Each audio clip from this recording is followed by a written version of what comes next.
think there are a couple of things that planners can do. One is really to understand how things arrived at the place that they are. So we undertook a pretty detailed look at the history of Tampa and how some of the zoning decisions, some of the transportation decisions occurred, how the context of what was going on in the community at that time, and how they've had disparate outcomes ultimately.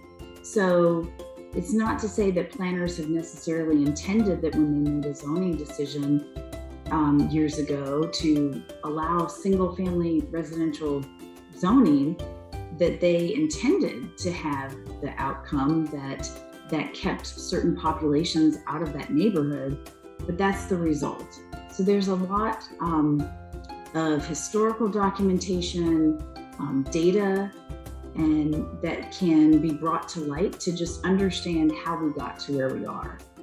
And then going forward, I think it's really important to listen to the people who live in those communities.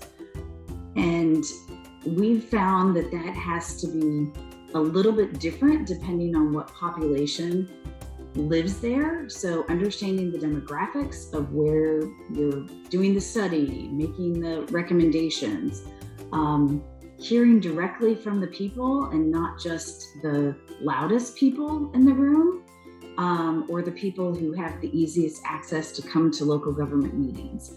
So that might mean having to bring a table to a school event because you know there are going to be parents in that neighborhood who are going to be attending, and it's easier to meet people where they are, and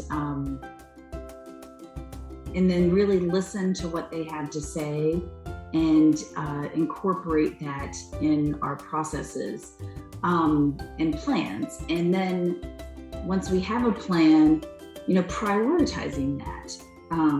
Some of the, looking at the weighing of prioritization of infrastructure projects. Should there be some weight given to those communities that have had historically disparate impacts, so that they get maybe a greater share, or a higher prioritization, or at least even the playing field. So I think those are just a couple of different ways that planners can do that.